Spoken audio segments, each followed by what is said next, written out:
My name's Matt Harris. I'm from Merrimack, New Hampshire. Currently enrolled in the MPA program at the Carsey School. My undergraduate degree was actually in criminal justice from the University of Massachusetts Lowell. When I originally was an undergrad, I went to college right out of high school, and I was really interested in potentially law or politics or some sort of area of public service like that. And by the time I was getting ready to finish my bachelor's degree, I just realized it kind of wasn't for me. And I've always worked in manufacturing. I started working as a machinist when I was 15. I still do it now.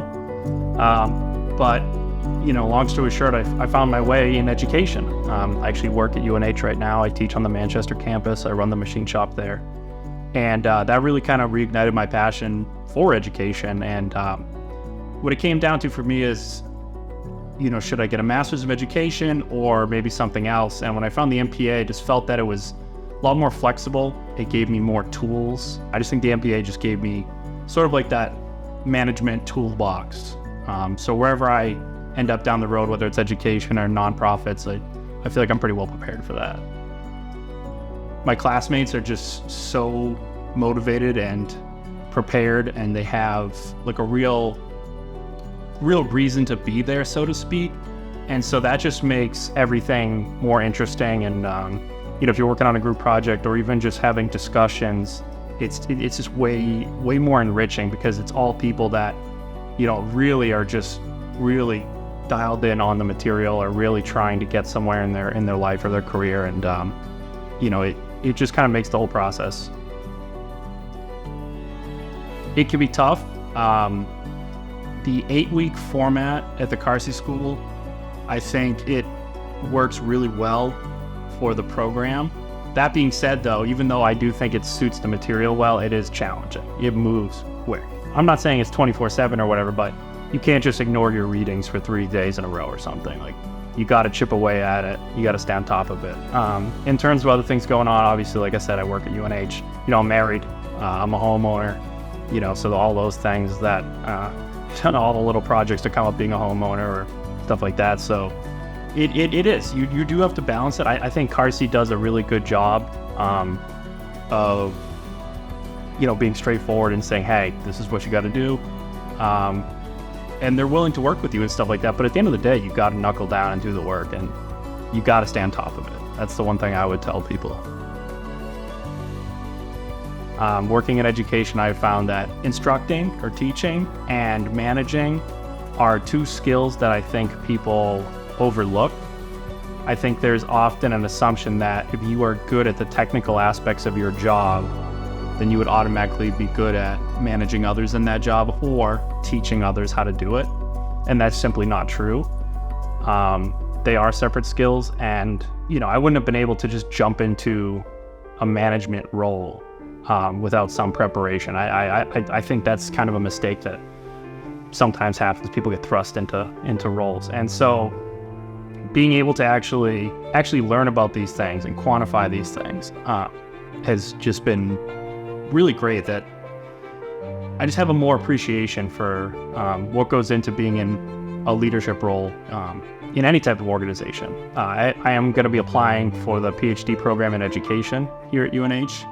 And I feel like the combination of the MPA, which is more of a management style degree, has more sort of toolbox skills, so to speak, coupled with more of the theoretical research base of the PhD, I think is going to really prepare me the best, because I'll have the theoretical and more of the real world, so to speak. I don't like using that phrase that often, but I just think that the MPA complements so many other skill sets. It's a very versatile degree.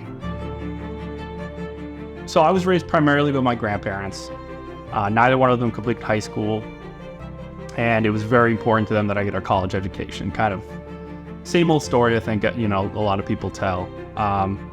And I, working at UNH too and working with students, I definitely see the power that an education can have. And as much as I'm a machinist and I come from a technical field, I do, a lot of times, right, you'll hear technical folks sort of dismiss other fields, right? Like they'll sort of dismiss like liberal arts and stuff like that.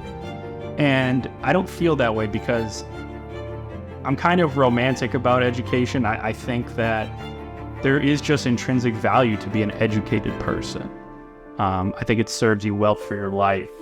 And of course we can talk about, the cost of tuition and all this other stuff and, the time commitment and et cetera, et cetera. But I don't know, I love learning, and I just think there is value in just being an educated person. I really do. I'm coming up now, I've finished just about all my core courses. So this coming term are all electives, which is nice.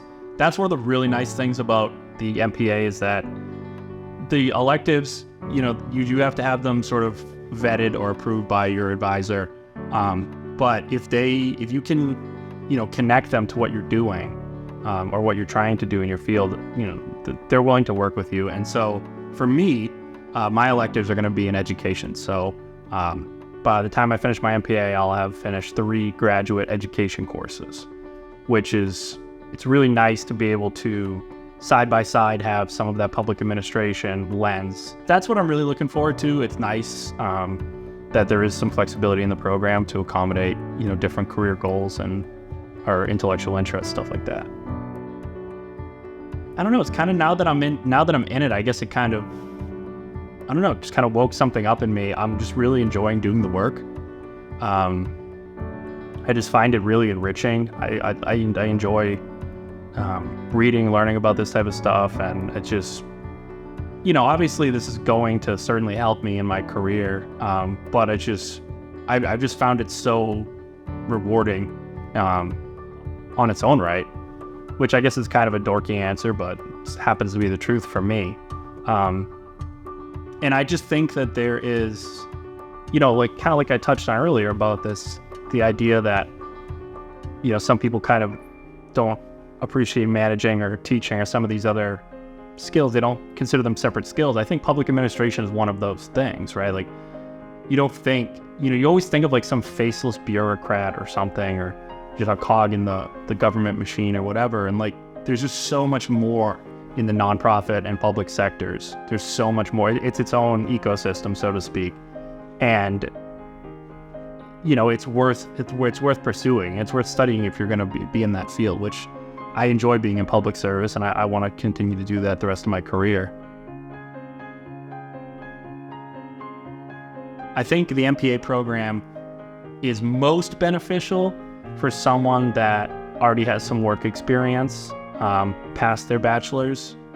I don't think I'll speak for myself, I don't think I would have gotten the benefits out of this program if I rolled right from my bachelor's into this program, because I think you need to be able to apply it a little bit, at least, to situations you've had, not just in the public sector, but just interpersonal situations that you've dealt with in the workplace in general, or in relationships or whatever else. And so I would definitely say that this is a program, anyone who's in the public sector or is trying to get into the public sector and already has at least a few years of work experience, I think this is a perfect fit for someone like that, for sure. Like I said, I don't think you should take for granted that just being in the public sector, you'll sort of learn everything by osmosis. Not to say on-the-job experience is important, of course, it's critical, but there is, sort of a science behind this stuff, and I think if that's the world you want to live in, it's definitely gonna help you understand your job better and get along with coworkers better, manage folks better, and that type of thing. I would say I'm really glad that, the Carsey School exists. To have a dedicated school of public policy, I think that's really important, because I do think that we need to treat public service and nonprofits, not just public sector, but the nonprofit sector as well. I think we need to treat that, with the same respect that we treat, maybe, so to speak, more prestigious fields such as law or business or medicine.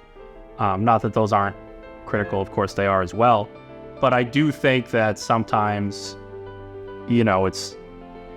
the public sector type of stuff is sort of like, well, yes, and and it's nice to be able to have a dedicated school that is just looking to create these opportunities for folks that are in these sectors, and try to grow that love of public service, because it is cheesy to say, but like, it's just so unbelievably rewarding to be at an organization that's mission driven rather than profit driven. And that's not for everyone, and that's fine, but I do think we have to have these dedicated spaces where we can encourage folks to become leaders in that space, and to show that it is a worthwhile career field, and just sort of put it front and center, you know what I mean? And so I'm just glad that Carsey exists in general. I think it's important. I definitely do. I think that there's a critical need, not just for leaders, but for everyone. We're seeing it right now with teachers. There's a tremendous teacher shortage. You're seeing it, police departments. The last I heard, and this could be incorrect, but the last I heard, the state police have like 75 vacancies they can't fill. I think that there is a bad image right now of the public sector, and some of it is deserved, if I'm being honest, but we can't give up on it. You know what I mean? It matters, right? Like, I think one of the big misconceptions people have, they always think of the public sector as like some wasteful department of nothing, that whatever. And do some of those positions exist? Yeah, I'm sure they do. But in general, like, you're delivering services to people, or you're filling a need, especially for the nonprofit world. You're filling a need that the private sector just refuses to address because it's not profitable, right? And so, if you have, I've seen this too, being a machinist, I've seen this too in skilled trades, right? There was a long stretch where it was sort of discouraged to go into a skilled trade, and it was sort of pushing everyone to get a 4-year degree. Which, again, I'm in a graduate program, I believe in education, but 4-year degree is not for everyone, right? And so anyway, now we're seeing this. I go into machine shops and everyone has gray hair. You know what I mean? They don't have any young people there because there was this huge gap. And that's turning around a little bit, and I'm trying in my tiny way to be a part of that solution. That's why I'm in education, but you can't make up that lost ground. You know what I mean? You had all those years where no one was doing it. And so what I'm getting to is, if we let that happen in the public sector, there's going to be this huge gap, and you're going to lose so much experience and institutional knowledge. And you can't just backfill that overnight. You can't magic wand, a million teachers, or public servants or nonprofit executives or whatever else. You can't just magic wand that into existence, right? You have to keep the pipeline going, So yeah, to answer your question in a very long way, I do. I think now, at least in my lifetime, I think it's critical. I really do. Yeah.